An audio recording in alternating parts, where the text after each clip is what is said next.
performance mu intégrer la tanière pour la coupe du monde. ah pourquoi pas ah Mbaye Diagne néew def na fi 11 sélections si espace de 2 ans même s'il n'a pas marqué loolu rek moom mooy seul tache noire boo xamante ni Mbaye Diagne bàyyi na ko ak équipe nationale bu Sénégal quand même. def na aussi compétition bu mag muy Coupe d'Afrique des Nations tey c'est un joueur boo xamante ni am na expérience. actuellement avec Amal Sport en D2 Turquie rek mooy sa 17e formation yoo xamante ne joué na ko depuis que mu commencé football ba mu si 17e club loolu c'est très rare nga gis un joueur bu franchir palier boobu noonu tey déjà les 2 derniers championnats yu Turquie D2 ñaar yëpp moo ko remporté mais souvent saa bu ko jëlee yéegal équipe en Ligue 1 fa la koy bàyyi delluwaat en Ligue 2 certainement c'est par rapport ak contrat yi ko fay proposé wala xaalis bu mu fay am mais en tout cas c'est un joueur boo xam ne pour le moment a joué na 22 matchs marqué 21 buts. 22 matchs 21 buts bu ma jumul waaw mi ngi si 21 buts il avait marqué la semaine passée son 21e but. tey c'est un attaquant boo xam ne kii s'est marqué tey Sénégal tueur lañ soxla. Mbaye Diagne c'est un tueur quand même loo ko mën di waxal c'est un tueur. est-ce que dina ñëw du ñëw ça dépendra en tout cas de Pape Thiaw en tout cas tamit il mérite vraiment sa chance aussi. oui c'est un tueur mais vu son âge quand même parce que nous avons quand même beaucoup de jeunes joueurs yi nga xam ne tey ils sont prêts à intégrer la tanière. mais loolu ce n'est rien en football gis nañu fi Olivier Giroud jusqu'à présent il a 40 ans xam 39 ans. waaw moom mag Mbaye Diagne. te pourtant mi ngi jouer ba léegi. attaquant mën na dem ba 40 ans di jouer. ute nag défenseur. Lewandowski ngi nii. Lewandowski il a 37 ans waaw. Mbaye Diagne nekkul mag boobu noonu. ba léegi mën na saisir sa chance avec l'équipe nationale du Sénégal te en tout cas c'est à Pape Thiaw moom staffam ñu xool carrément est-ce que Mbaye Diagne tey mën na leen prévaloir satisfaction si benn CAN bu ñu war a dem wala benn mondial donc bi jege nii mondial sax lañ mën a wax. ndax CAN bi c'est dans 1 an et demi. ji bi da nga wax lu am solo. oui allez-y Makhou. l'équipe nationale elle est ouverte pour tout le monde. man bugguma nii doo naan kii lu mu fay def. kii lu mu fay def moom kenn du ko wax koo xam ne retraité gul. man football lu ma mën nañ ne lu ma fay def. mais Mbaye Diagne et moom il montre et dit à chaque fois que ne il veut revenir en équipe nationale. et c'est son droit le plus strict. léegi nag mën naa ñëw ak mënul ñëw loolu ci ça dépend de l'entraîneur mais il faut qu'il sache que y a de la concurrence bu leen fàtte ne Famara Diédhiou. il a marqué un triplé cette semaine. ah oui te Famara Diédhiou dañ ko sélectionné wul mais ci équipe bii la bokk. est-ce que yaa ngi comprendre bu baax. maanaam ci sélection bii nii ci la bokk. avantage bu Famara Diédhiou mooy il a déjà fait plus de matchs. ak Pape Thiaw que ñoom ñëpp. léegi nag Boulaye ak Habib Diallo ñoo war a relever seen jeu. ñoo war a élever seen jeu léegi nag Mbaye Diagne buy ñoom nga xam Mbaye Diagne nag avantage bu mu am mooy c'est quelqu'un boo xamante ni il est ami avec beaucoup de joueurs. beaucoup de joueurs de l'équipe nationale c'est ses amis loolu tamit day faciliter intégration. il fait partie des meilleurs amis de Sadio Mané. te nekk xaritu Sadio Mané moo amul noonu. en équipe nationale. mais nekk xaritam tamit avantage la. est-ce que yaa ngi dégg bu baax. donc mais bon quoi qu'on puisse dire Mbaye Diagne. je pense que c'est son objectif moo ngi koy wane championnat Pape Thiaw soxla na ko wala soxlawu ko parce que bon xam nga ñu bëri tamit Pape entraîneur du xool rek le joueur le plus performant wala le joueur day xool joueur loolu mooy Lewandowski au Barça gars yi dañuy wax ne moom nee na bëgg naa toog te wane na waa Barça que ne Hansi Flick que ne moom c'est pas un problème mu doon remplaçant am moins de temps de jeu.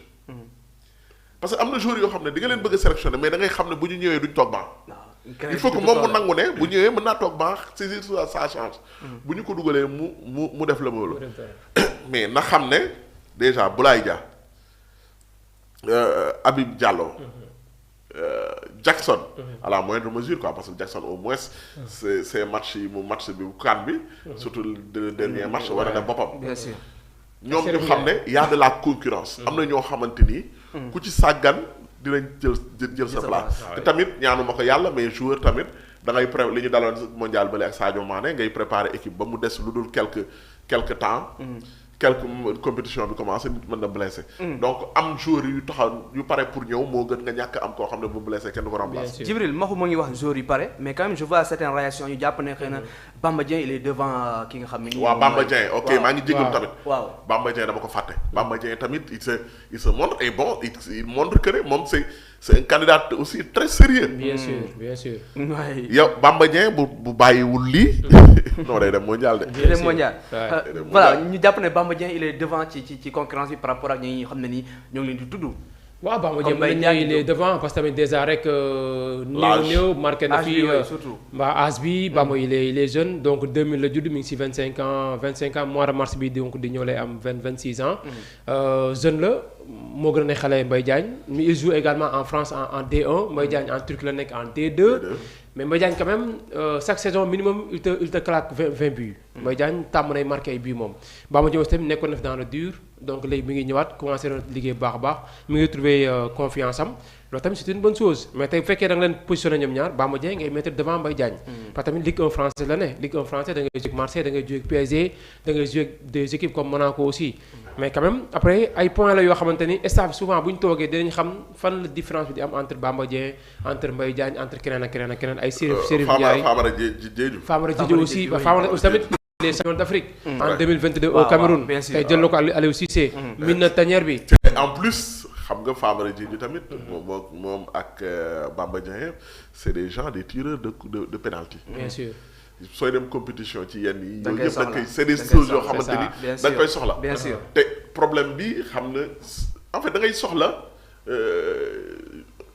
bokkuñu ñoom ñaar résiste diversité yooyu noonu bokkuñu résiste te Bamba Dieng c'est un renard de surface équipe nationale yëpp laa la wax c'est le moo kooku mooy renard des surfaces bokkul ak Mbaye Diagne il est très physique jeu de tête bi il est bon Mbaye Diagne non en fait physiquement dafay épuisé Mbaye Diagne peut-être que suy am ay concurrents ay Chérif Ndiaye ak ñooñu ay Boulaye ñooñu la gën a nekk concurrence que Mbaye Diagne.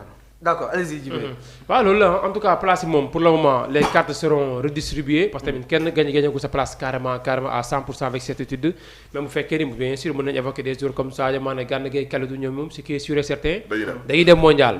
waaw donc à 100% ci groupe bi. 90% yi moom jàpp nga ne bu blessure amul moom. Pape Thiaw da leen yóbbu mais changement buy amee peut-être du bëri. mais tamit surtout au niveau de l'attaque en tout cas depuis que ñu jógee CAN bi Bamba Dieng commencé dox. avec tey jii ñu tudd benn Mbaye Diagne ñu tudd Famara Diédhiou aussi est-ce que tamit fii ak une semaine doo dégg beneen attaquant bu génnaat boo xamante il sera performant ba fii loolu la ñuy loolu la ñuy ñaan kii daf doon wax naan Amara Traoré doon wax naan on ne choisit pas les 23 meilleurs joueurs on choisit on prend pas on va pas démarrer les 11 meilleurs joueurs on choisit le meilleur 11 du moment. le meilleur 11 mooy lan compatibilité. les joueurs dañuy compatible. flanc droit nga yor da ngay xool ñaar ñi est-ce que seen jeu ànd na ñaar nit mën football ba pare seen jeu du compatible. bien sûr donc arbitre bi kii entraîneur bi loolu yëpp da koy xool.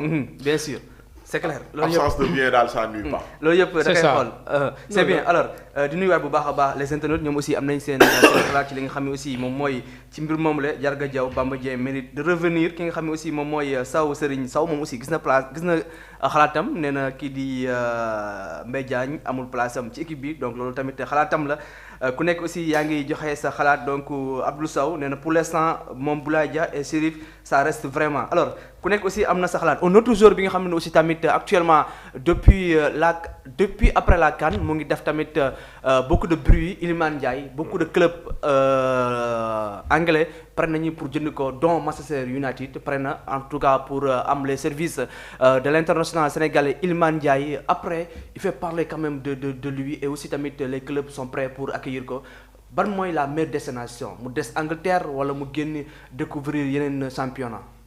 bon génn defoon na ko jigu ko mu dellusiwaat c'était avec l'Olympique de Marseille moo nekkoon son club de cœur jusqu'à présent sax mais quand même passage bu échec la si moom mook Ismaïla Sarr donc ñu revenir en Angleterre ñoom ñaar c'est pratiquement la même chose pour les deux ñoom Angleterre moo leen gën a jig Iliman Ndiaye c'était avec Sheffield United en championship équipe bi yéeg après par la suite gis nañ ko mu def son transfert revenir dem signer avec Everton depuis que mu nekk Everton